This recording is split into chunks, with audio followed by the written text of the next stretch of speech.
Fala pessoal, boa noite. Bora fazer alguns comentários aqui sobre a reforma tributária. Recentemente eu fiz um artigo e publiquei lá no LinkedIn. Aqueles que quiserem, posso mandar o link aqui. Deixa eu só arrumar a câmera. E a ideia aqui é a gente fazer uma conversa, bater um papo sobre a reforma, para a gente conseguir entender um pouco do contexto, de talvez das motivações e o que é a reforma, né? Porque muito se fala sobre a reforma, muitas informações estão por aí e a gente fica meio perdido sem saber o que que é, o que que não é, especialmente para os empresários, né? Que se não se prepararem podem sofrer um impacto grande ali. Vamos tentar fazer aqui de uma forma bem tranquila, bem descontraída, porque é um tema meio chato, mas vamos tentar fazer num formato de conversa, né? Então, primeiro ponto, o que que aconteceu, né? Eu vou, em alguns momentos, vou olhando aqui para mim acompanhando com o artigo para poder seguir a ordem aqui certinha, tá bom? E aí eu venho para cá para a gente conversar. O primeiro ponto é que lá em 2023 foi aprovada a chamada Emenda Constitucional 132. Ela basicamente muda a forma como o Brasil cobra impostos a partir daquele momento, né? Faz uma mudança bem drástica ali podemos dizer, na Constituição, porque uma emenda ela altera a Constituição e transforma ali o nosso sistema tributário brasileiro. E aí é um tema assim que está bem forte, bem alto, e nós precisamos entender esse contexto, né? E aí como que começa todo esse papo da reforma, que já vem bem lá do passado, só que em 2019, um rapaz chamado Baleia Rossi, que é um deputado do PMDB não, do MDB, ele coloca uma PEC chamada PEC 45 de 2019, que passa por um processo ali de aprovação. Então, era um assunto que estava meio perdido ali já por 30 anos. E esse deputado federal Baleia Rossi coloca para aprovação, coloca para votação, e o assunto começa a tomar alguma direção, né? Ele começa a fazer algumas articulações e a situação começa a andar. A partir daí, dessa PEC, né, que é a PEC 45, ele tem todo um processo de votação ali na Câmara e no Senado, mas ela segue para aprovação, né? Então, em 7 de julho de 2023, na Câmara dos Deputados, tem uma votação, então no primeiro turno, 382 votos a favor e 118 contra, no segundo turno, 375 votos a favor e 113 contra. E aí, algumas pessoas, em especial o relator Eduardo Braga, faz algumas alterações e o texto é votado lá no dia 8 de novembro no Senado Federal. Primeiro turno, 53 votos a favor, 24 contra, e aí segue as votações, né? O Senado altera o texto. Como o Senado alterou o texto, precisaria de uma nova votação que aconteceu no dia 15 de dezembro para dar, assim, a palavra final de todas as mudanças que aconteceriam, né? E aí o resultado foi que no dia 20 de dezembro a reforma foi oficialmente promulgada, aprovada e criou-se a emenda constitucional 132, que nós falamos ali no início, né? E aí o que a reforma ela muda, né? Você pode perguntar, tá, beleza, aconteceu toda essa mudança, essas votações, e o que a reforma muda? Primeiro, ela faz algumas alterações na legislação tributária, que é muito confusa, né, no Brasil, então tem N situações, N impostos, e basicamente ela transforma, ela tira o PIS, CONFINS e o IPI e transforma no CBS, que é o Imposto de Competência Federal, que é Contribuição sobre Bens e Serviços. Ela tira o ICMS e o ISS e transforma no IBS, que é o Imposto sobre Bens e Serviços, que é de competência dos estados e municípios. E ela dá essa resumida nesses principais impostos aí do nosso país. Com o objetivo de trazer, pelo menos é isso que é falado, né? De trazer uma simplificação, de trazer uma melhora como o Brasil cobra impostos, né? Trazer uma facilidade, uma melhoria tecnológica também, para facilitar ali a vida dos empresários. Porém, é aquilo, né? A gente sempre tem que duvidar da capacidade dos nossos governantes de causar problema para as nossas vidas, para a vida do povo brasileiro, para a vida dos empresários, e dificultar cada vez mais, né? Então, é fato que tem algumas simplificações, porém, você já começa a ver muitas regrinhas de exceções, muitas exceções aqui, muitas exceções ali, que logo, logo a gente sabe como que é o Brasil, as coisas, a exceção vira regra e já está aquela mesma confusão que estava antes, né? Esperamos que não, vamos pensar sempre de forma positiva para que isso não aconteça, mas temos que tomar cuidado com isso, né? E aí faz esse resumo do IBS e o CBS, que é o IVA. Existe um termo técnico que se chama IVA dual. O que é o IVA? O IVA é o Imposto sobre Valor Agregado, ou seja, antes, no sistema antigo, que ainda está em vigor, muitas vezes a gente pagava imposto sobre imposto. As empresas também pagavam imposto sobre imposto. Com o IVA dual, com o Imposto sobre Valor Agregado, o que vai acontecer?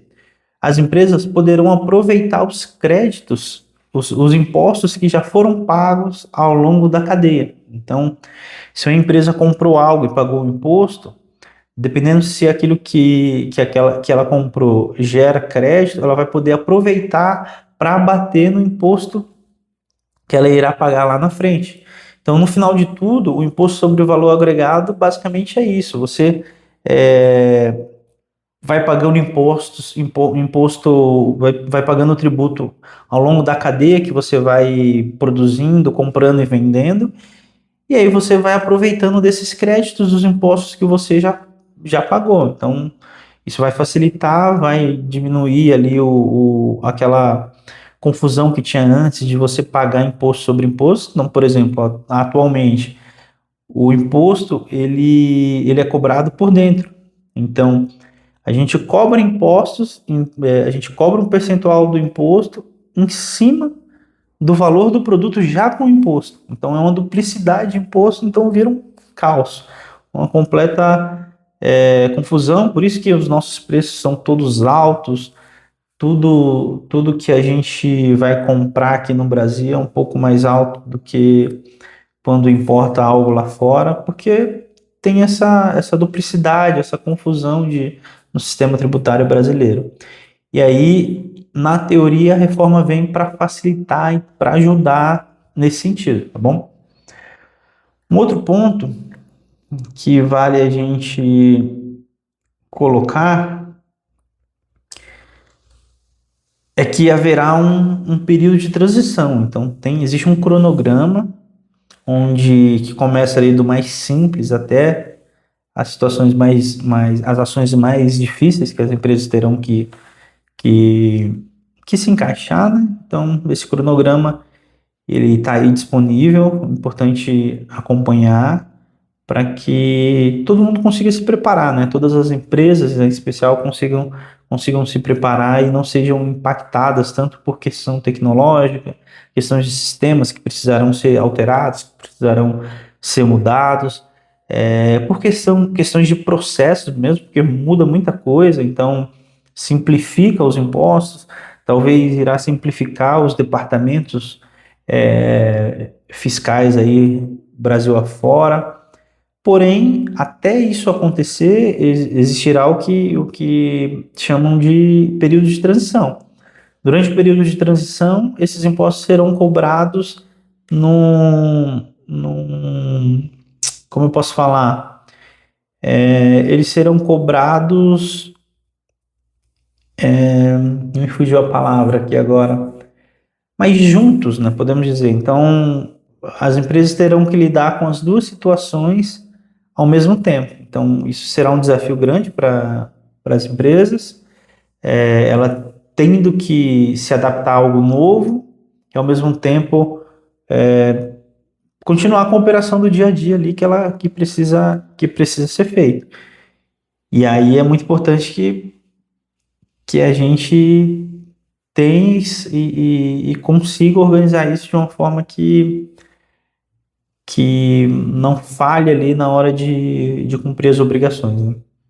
Um outro ponto importante é que as leis estão aí em constante, em constantes atualizações, né? Então, muitas notas técnicas que estão saindo, é até difícil acompanhar tudo, né? Tudo que está acontecendo, porque cada hora é uma situação nova, então até o próprio governo ainda não está 100% preparado, não tem tudo ali que é necessário para que as empresas consigam tocar o processo com a reforma, então constantemente está saindo alguma novidade para que as empresas possam sempre, os departamentos tributários ali e os especialistas tributários possam sempre estar em constante atualização, comunicação, para verificar o que precisa ser feito. Mas eu acho que, pelo que eu vejo, eu não sou um profissional especificamente tributário, sou um profissional de finanças que busco aqui me atualizar para tentar ser um profissional de finanças mais completo, né? Mas pelo que eu vejo pelo que eu acompanho na prática ali do meu dia a dia, eu vejo que está uma confusão bem grande, porque as pessoas ficam meio perdidas, não sabem muito bem o que fazer, as informações são muito rasas, então tá um clima assim de grande expectativa do que irá acontecer e de como será tratado, né? Então, às vezes a gente percebe algumas conversas de temas bem difíceis, técnicos mesmos, mas que não tem muita ação prática ali até realmente a gente ter certeza daquilo que precisa ser feito. Então, isso é um ponto aí que acaba atrapalhando, né? Acaba atrapalhando as empresas, acaba atrapalhando a comunicação entre os departamentos, entre as áreas, e principalmente aqui pensando em empresas menores e nos empresários ali que são eu presas, né? Muitos ainda não têm nem noção dos impactos que isso pode causar no fluxo de caixa deles, dos impactos que isso pode causar na empresa deles. E claro, se é difícil para quem está ali em constante contato, se é difícil para quem muitas empresas grandes têm times de especialistas tributários só para focar nisso, é muito difícil para um empresário que tem que tocar toda a empresa, toda a operação do dia a dia, conseguir se atualizar e estar 100% por dentro disso, né? Então, busque sempre ajuda, né? Busque sempre apoio daqueles que possam te ajudar, te alertar, te dar um norte aí, né, em tudo isso que está acontecendo. E aí, no mais, aqui, o que eu coloquei no artigo, um pouco das diferenças das leis complementares, né? Então, as leis complementares, elas definem as regras gerais para a cobrança de cada imposto. E atualmente a gente tem a Lei Complementar 214, que ela instituiu e definiu com um pouco mais de detalhe, o IBS e o CBS. E as leis ordinárias. As leis ordinárias, ela vai tratar mais especificamente de alíquotas, de percentual, enquanto eu até coloquei assim, enquanto a lei complementar diz como o imposto funciona, a lei ordinária de cada ente, ente da federação, né, a União, o Estado, o município, dirá quanto será cobrado, respeitando as travas que foram colocadas na Constituição. Basicamente isso. Isso é um resumo do que podemos dizer da reforma tributária. Tem muitas outras coisas, split payment, várias outras ações, mas nós vamos conversando aí no decorrer dos meses, conforme as coisas foram cada dia mais se atualizando. Eu venho trazendo aqui para vocês aquilo que eu estou acompanhando também, que eu estou estudando. Não consigo estudar tudo, não consigo acompanhar tudo, mas aquilo que eu consegui, eu venho e trago alguma atualização aí para vocês, beleza? Se vocês ficarem com alguma dúvida, quiserem fazer alguma pergunta, estou à disposição, tá bom?